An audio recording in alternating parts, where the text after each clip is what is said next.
the dice. This is it. High fly ball into right field. She is gone. Campanella talking baseball. The Twins Almanac. Willie, Mickey, and the Duke. Welcome to Fed Up, the number one podcast where you can get up on all things Federal League. I am your host, Josh Stoll.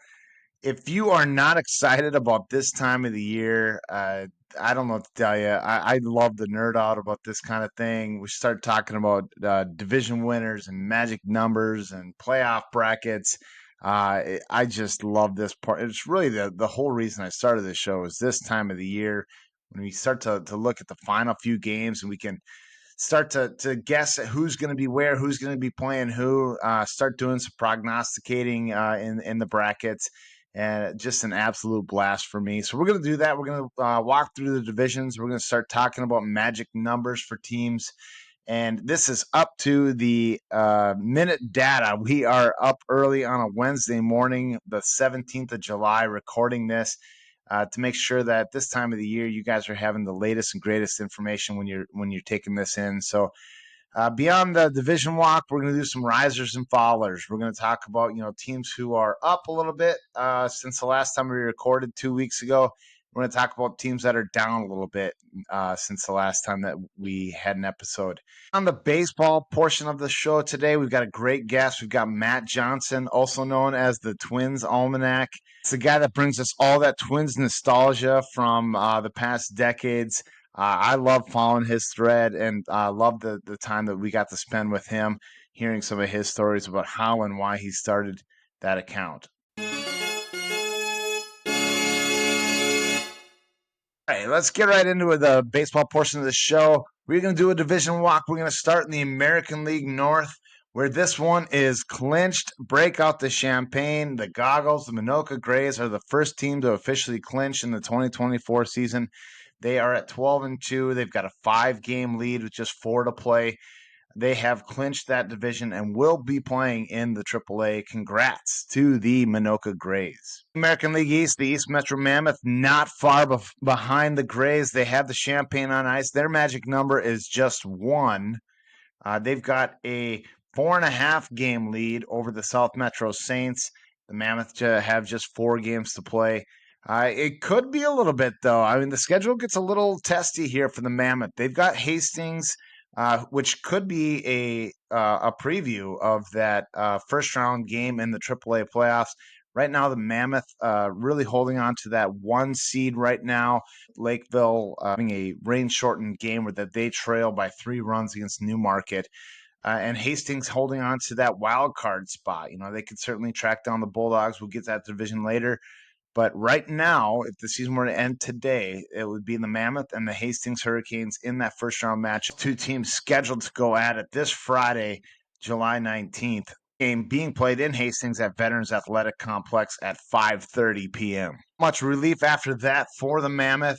After Friday, they go to Rosemount on Sunday. They will take on the Pipers. The Pipers currently sitting in at the 6th seed in the AAA. See, like the Mammoth's chance to beat anybody, but a tough weekend of baseball doesn't go their way.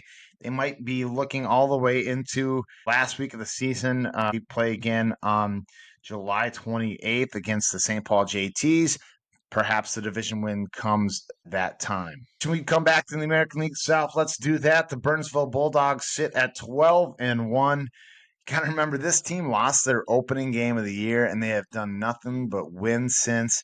They do trail a rain-shortened game to Hastings, 6-2 in that game. So when they finish that could be their second loss of the season and will certainly have a big impact on who wins that division. Schedule gets really tough for the Bulldogs. They've got Hastings to finish up with. They've got Lakeville on that schedule. They've got Rosemount on that schedule. And they've got a tough Milltown team left to play too. So will really have to earn it if they're going to win this division. Their magic number sits at 5. But really, that division is a virtual tie with the results yet to be completed there. Another tight division in the American League West, the Rockford Rail Splitters hold a narrow 1-game lead over the Waconia Islanders. The Rail Splitters sitting at 10-4, Waconia sitting at 9-5. Alarm bells going off in Waconia. This is a team that started 8-1. They have now lost 4 of their last 5. And at the schedule for these teams, they both got Tonka Bay on the schedule, which is going to be a difficult challenge for both. Beyond that, Waconia's got a pair of games against the Voyagers, and they take on Eden Prairie. Rockford's got a game against Newmarket. They also play Eden Prairie, and their other game will be against the Lonsdale Jokers. Say Rockford's schedule is a little bit tougher than what Waconia is going to see, and Waconia does hold the tiebreaker all the way down to the run differential and head-to-head matchups here. So if Rockford were to stumble and Waconia were to figure it out, I still like their chance of winning this division, but Waconia's got to get figured out quick. The National League East, the Rosemont Pipers still have a good stranglehold on that division. They have a 3-game lead with just 5 to play. In second place now is the Apple Valley A's. They seem to have hit their stride. They are winners of 6 of their last 8 games. Tough schedule for the Rosemont Pipers. They've got the Mammoth in there. They're going to see Burnsville. They've got a big game coming up against the St. Anthony Norsemen. That game is tomorrow night, Thursday the 18th. They'll also see St. Paul JTs. They'll see the Rockets. Don't expect them to lose either of those games. But if Rosemont's schedule goes kind of the way it should, at least on paper, maybe this team finishes up somewhere in that 13-5 mark, meaning the A's just won't be able to catch them, even if they run the table. The A's could come up a game short of winning the division for a 3rd straight season. For the National League South, this division has been the Lakeville Lobos all season long. Their magic number sits at 2. They also have a shortened game left to finish against the Newmarket Northerns. The Northerns in extra innings have taken a 3-run lead. I believe it's in the 8th, with the Lobos still to bat in their bottom half there. So if that game goes the way we would expect it to, that would be the Lobos' first loss of the season. Schedule does get a little tougher for the Lobos. They've got Burnsville in there. They've got a much improved Vesely team. They'll also take on Northfield. Still expect the Lobos to get this one done, but that division has tightened up a little bit with the Northerns winning that second game there. Schedule for the Northerns coming up. They've got Rockford. They've got Hastings. They've got Milltown. They've got a Lonsdale team that's always, played those games tough in the South. The Newmarket focused on trying to get that wild card. They sit a game back of Hastings for the Triple. Northerns do mathematically still factor into the mix in that National League South. And finally, in the National League West, another great race here. The Tonka Bay Lakers sitting at 11-3. The Minnetonka Saints at 9-4, just a game and a half back. These two teams not only split on the year, but they tied their run differential in head-to-head matchups as well. Their season run differential couldn't be any closer, with Tonka Bays are at a plus 46, and the Minnetonka Saints sitting at plus 48. So this division is just about as close as it comes. Looking ahead at the schedule for both of these teams, the Saints have a very interesting contest against Capital City, knowing what we know about how those two teams have traded some personnel. That game's next for the Saints. They'll take on the Mustangs. They've got the Voyagers. They've got the Snappers and the Loons in there. Some tough interdivisional battles. But really some teams that sit below them in the standings. Tonka Bay, it's a little bit tougher. They've got Rockford in there. They've got Waconia. They've got the Snappers, who can beat anybody on any given night, really. And they've also got the Metro Loons. So these teams will have to play well down the stretch here and do a little bit of scoreboard watching both on their opponents and be really mindful of their margin of victory, because it very realistically could come down to a season run differential in the National League West.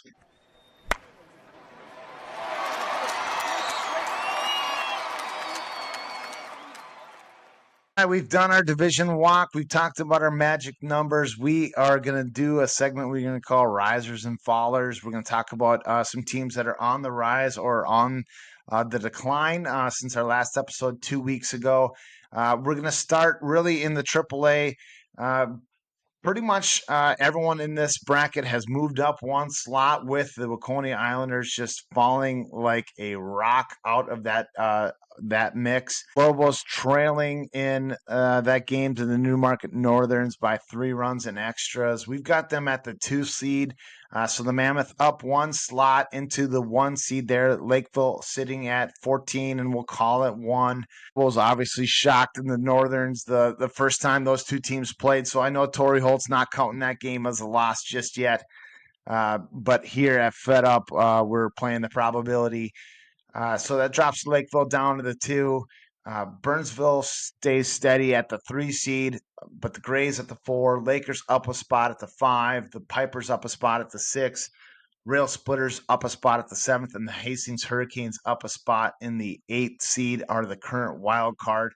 All of those teams with double-digit wins, only 8 teams in the league to do so, shaping up to be a really fun, really exciting AAA bracket. One spot slide up continues with the Northerns, who are up a spot, the Minnetonka Saints, who are the 2 seed in that AA right now. South Metro's up a spot, going from the 12th seed to the 11th. Talked about the Waconia Islanders falling. They were the 4 seed when we did this show 2 weeks ago. They are currently the 12th ranked team overall, which would make them the 4 seed in the AA. They've dropped 8 spots. Again, losers of 4 of their last 5. We mentioned in our last segment, all is not lost for Waconia. They still have a chance to win that division. They still have a chance to right the ship. Still have a chance to compete for it all in the AAA. Big risers in the AA, the Apple Valley A's. We mentioned that they are winners of 6 of their last 8. They are up 9 spots since we did this show 2 weeks ago. They are currently battling for a spot in the AA, with a slight advantage over teams like the Norsemen and the Capitals. It's like Milltown and the River Falls Groupers have stumbled a little bit recently. They are down a few spots, but still within the confines of that AA bracket. Moving down to the single A, we got a whole mess of teams sitting right at 500 or just below. Some really good teams. Just shows how deep this league really is. You know, teams like Capital City, the St. Anthony Norsemen, the St. Michael Angels, the Voyagers, the Elko Chuggers, Snappers. I mean, these are some teams that can really compete with anybody on any given night. Still scrapping right there for seeding in the A or trying to fight their way up into the AA. Really, a lot of teams mucked up and all of that. Just 2 games separate the 6 seed in the single A from the 5 seed in the AA. So lots of shifting left to do in that portion of the bracket, with just a handful of games to play. Rounding out the B bracket, the JT's on a bit of a slide. They're down 5 spots since we did this show last. They were the 22nd ranked team in the league. Now they're currently sitting at 27, down 5 spots. The Red West Legends have gotten on the board. They have won their first game of the year. With that victory, they do climb ahead of the Minneapolis Bombers for the 9th seed in the B bracket. They are just a half game ahead of the Bombers. Falcons right now hold the top spot in that B bracket. You got to think that they want a little bit more for themselves. They could certainly play their way up into the A. They've actually got a game advantage on the St. Croix Valley Silverbacks in the win column, but do trail by 2 in the loss column. Only not too late for teams like the Rockets, the JTs, the Mustangs, who all sitting at 4 wins to play themselves up into the A. It does get difficult for some of those teams. A lot of time left for some of those teams as well. You know, like the Eden Prairie Flyers have only played 11 games. They still got 7 games to play here in the last couple of weeks of the season. Like the Rockets sitting at 4 and 8, they've got 6 games left to play. So a chance that somebody gets hot and can really play themselves up. It's time now to bring on our guest, Matt Johnson of the Minoka Grays, also known again as the Twins Almanac. Absolutely love following his feed. You know, I grew up with some of those Twins teams in the late 80s, early 90s. You know, Kirby Puckett, obviously, just an idol in my mind, as I'm sure many of you would agree. The last championship teams we've had from that time frame in Minnesota sports history. I just absolutely loved growing up with some of those teams and some of those players, and it's just a great treat to watch some of that nostalgia, you know, splash across my feed. So super excited to have Matt Johnson of the Minoka Grays, Mr. Twins Almanac, as our guest today. Let's bring him on. Well, I am here with Matt Johnson of the Minoka Grays. Matt, welcome to Fed Up. Thanks for having me. You know, you're a great player on a great team, but I think in baseball circles you're better known by your other name, the Twins Almanac. For the few people left on Earth who might not have heard about this, why don't you tell us a little bit about what it is and why you started it? Well, Twins Almanac is it's like a on this date in Twins history or Minnesota baseball history project that I started 8 years ago. So, it was a website. But it turns out like no one wants to actually read articles or go to a website. So it's basically just a social media presence. Yeah, on this date in Twins history, it says I was living in Washington and I moved to Seattle for like 9 years and then Bellingham for a year. And I was always like a little homesick, like I loved it out there. But this kind of was a way, starting this project was kind of a way to like, I don't know, keep in touch with the motherland. And we started it there.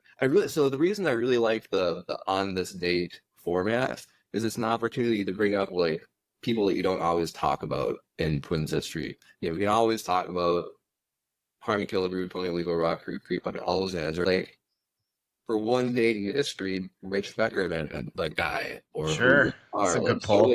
Yeah, that's why I like that format. I kind of like I was an English teacher now, or a reading teacher. I always liked the Writer's Almanac. It was this like 5-minute radio spot that Garrison Keillor did. It's like on this date in history kind of stuff. So I like that format. So that's how that came about. Actually, the day before I made the Twins Almanac Twitter account, which is basically where the Twins Almanac is now. I started like a Minnesota Major Leaguers project. That was the main thing I was interested in. Just this in the entire history of Major League Baseball, there's been like maybe 160 guys who grew up in Minnesota, and a lot of them are like way back in the day, or played like 10 games. Actually, last night we faced a guy who played with my town ball team. We played the Rum River Bandits, which is managed by John Goff from South St. Paul, I think. Played for the Cubs like really briefly. So I think that stuff's incredibly cool. So I kind of started Twins Almanac just because I thought it'd be faster to like build up that content and to like kind of get a little audience. And then once I had an audience, I'd shove that stuff down their throats, like the Minnesota baseball history stuff. To this day, no one cares about that stuff. And to this day, I keep posting free public content just so that I have eyeballs when I want to talk about like, some random guy from Sturgeon Lake, Minnesota. There's some names on that list that we're all familiar with. The Terry Steinbachs, the Paul Molliters, the Jack Morrises, but run a few names by us that we would recognize, but maybe we don't know that they're one of us from Minnesota. Oh, I really don't know if there'd be with anyone who's flown under the radar like that. Look, from Apple Valley, not big names, but I think it's really interesting too. Like, it's really, really rare to make it to teenagers, right? So you can count high school, like Apple Valley, thousands and thousands of baseball players, like really good baseball players have gone through there. True guys and tasted the majors. Dan Smith and Dave Howard, I came up here, like just down the road in school. No one's getting the majors. Johnny Litch made it to like Class A. It's super rare. I do think that one thing that's interesting is, the point is you can have a plaque like outside Target Field somewhere, like Minnesotans who play for the Twins. But it's always based on where you're born. So I always try to find out, like, hey, where'd someone grow up? Which usually on baseball reference for more modern guys, you can see their high school. Like, Roger Ramirez, born in Minnesota, and grew up just across the border in North Dakota. Tom Kelly, everyone's like, oh, Tom Kelly was born in Minnesota. Tom Kelly was born in Minnesota because his dad was playing town ball up north. He was here for like 3 weeks of his life and grew up in New Jersey. So it's kind of a cool connection, but it's like he's not from Minnesota. So when I'm doing like the Minnesota Major Leaguer stuff, I'm trying to figure out like, hey, where's someone actually like from? Where do they spend? Because the reason it is interesting is not because they happen to be born here, but like, they grew up playing baseball as a teenager in Minnesota, dealing with Minnesota winters. Still made it that high level. That's why it's interesting to us. Not just because they were born somewhere. Yeah, we certainly seem to have a little bit more of a track record in hockey, at least from Minnesota here, but yeah, it's fun to hear the names and see some of those players, rise to that level, from around here and having ties to the community. It's always interesting to me that like there's not statues for these guys in their towns or something.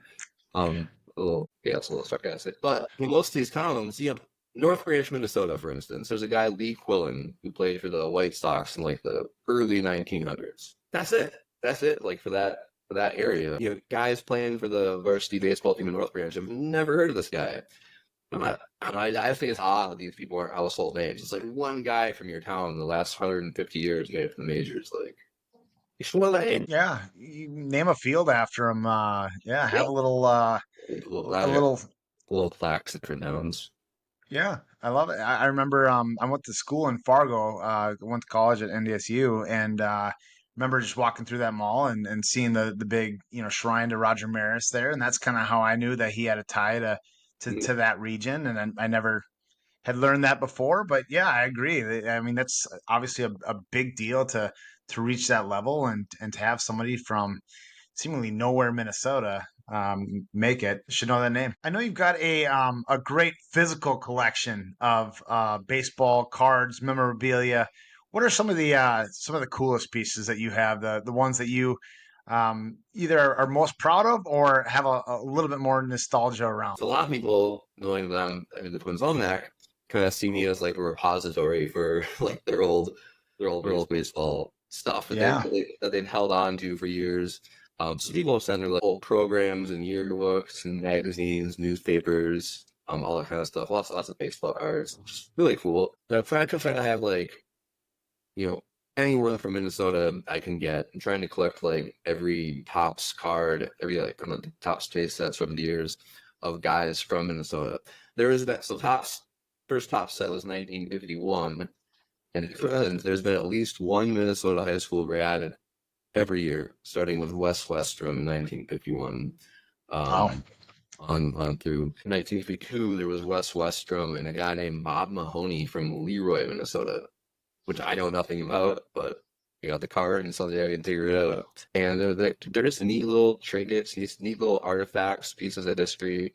The famed like 1909 to 1911 T206, the battle card set, the Hans Wagner fight of fame, right? Yeah, right. There's a handful of guys from Minnesota in there, especially Lee Quillen, the North Branch guy. I got that card. There was a guy named Newt Randall who gets the majors. I don't think he did. We get a card in there with the minor league team. He was born in Canada, grew up in Duluth.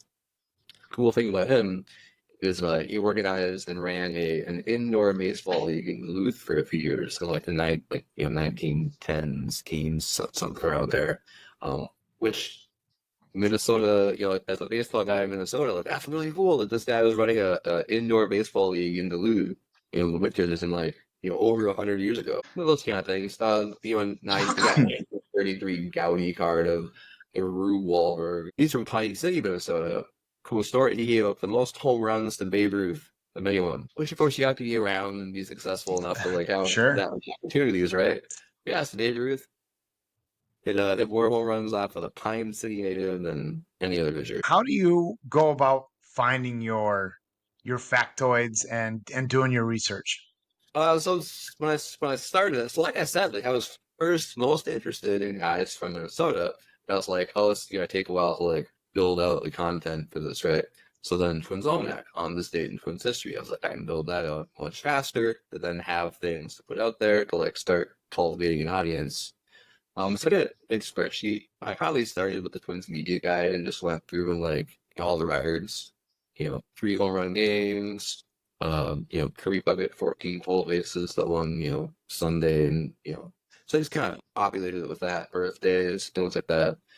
So in the beginning, so that filled out fairly fast, just going through and just entering all the significant events in Twins history.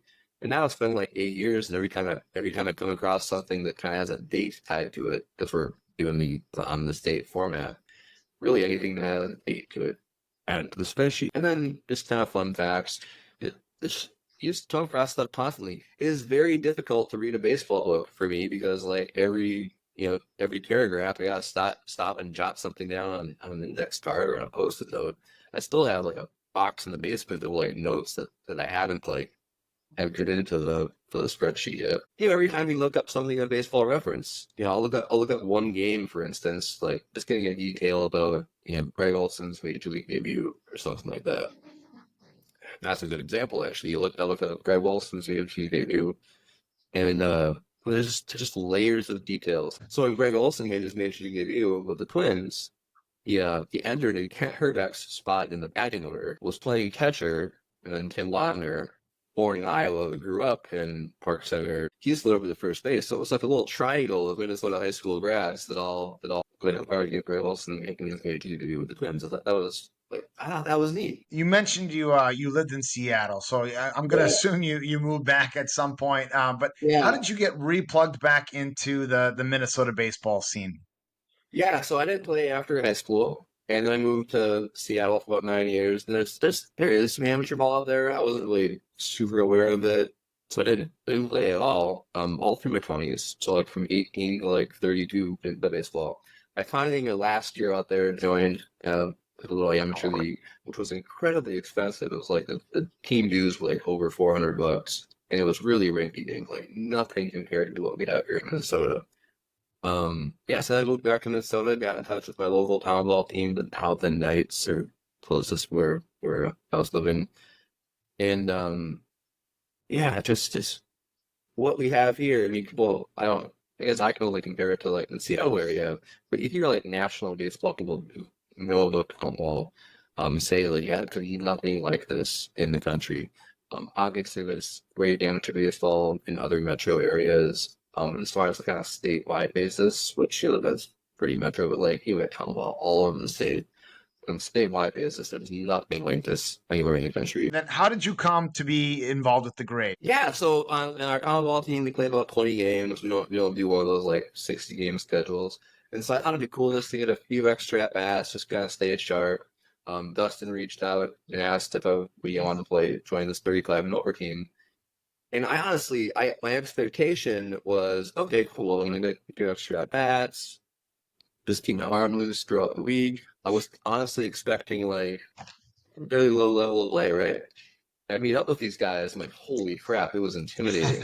Like, I feel like I'm a fairly decent receiver, but like, no offense for a town ball team, but like, we're not that good. But it's my first time meeting these guys at hit club in the left tunnel, trying to catch like Alex Gonzalez and Jack Nelson. I'm like, I can't catch this. Like it was intimidating. It's been an incredibly cool experience playing with them. Like they're such a cool team. Like the culture around that team is just phenomenal. It's like I think anyone on that team will say it's like our best time to play baseball. I feel like really lucky, really fortunate that like it just accidentally stumbled into that team. You guys are having a heck of a season, 11-2. You've got a 4.5 game lead in the North there. You yourself having a heck of a season, hitting 382, 22 RBI. I believe that's leading the Federal League. I don't think I've had an RBI in like a month either. Like it was like 22 in the first handful of games. So that's a little deceptive because I was netting out a lot.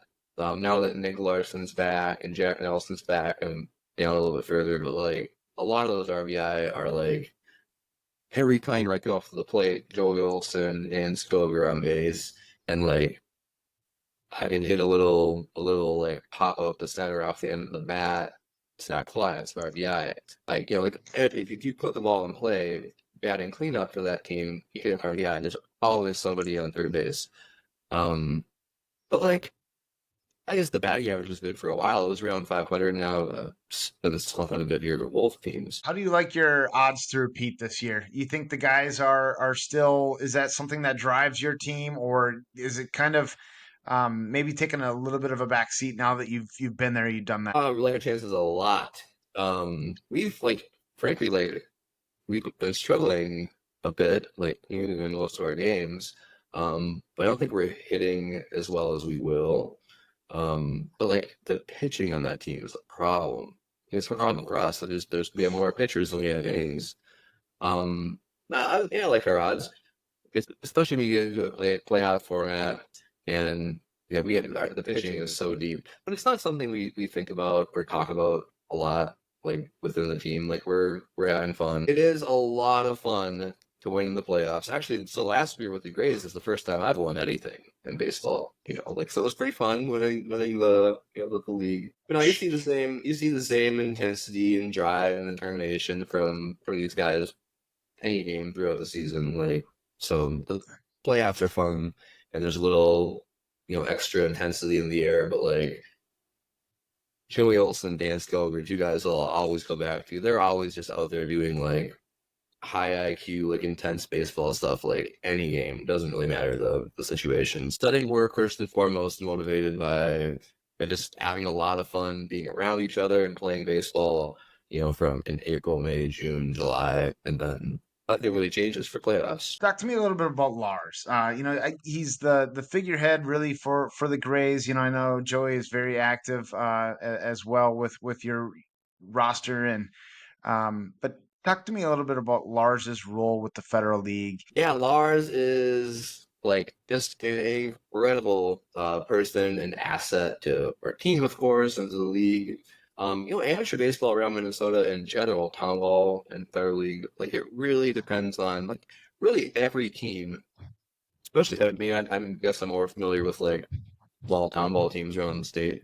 But like every team's kind of its own little small miracle where it takes someone to like, you know, go to great lengths to keep these teams going. And so what Lars does is really incredible. Like he's put together this really cool team that I feel like, most of us who play for the team probably feel really indebted to Lars for providing this opportunity and providing and creating this team that we all feel super grateful to be a part of.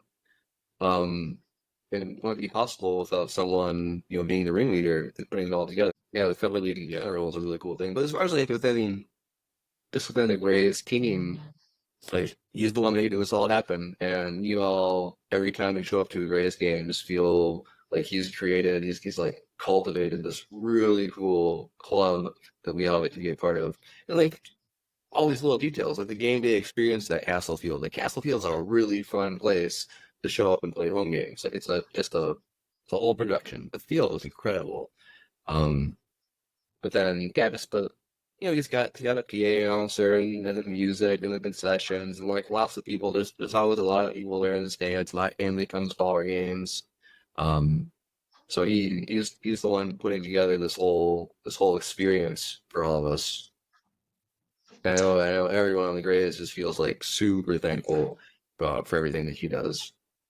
Like really, Yeah, he's certainly elevated the experience for you guys, but he's done it for the entire league. Just the effort that he's put into the website and his creativity and talent levels have certainly just taken the Federal League to a whole nother level. Well, Matt, I really appreciate you being on. If you don't already like and follow the Twins Almanac, make sure you do that. Just tons of great content that really keeps you plugged into the Minnesota baseball scene. Very nostalgic for me, having grown up a Twins fan, seeing some of those old names splash across my feed. So appreciate all you do there, and really wish you a ton of luck and success the rest of the season. Thank you very much. I had a fun time talking to you this morning. Thanks, Matt. Is all the time we have for you on this edition of Fed Up. We have 4 weeks left, 4 episodes left. We're going to bring you a new episode each of the next 4 Wednesdays. As always, thank you so much for listening. We'll see you next time.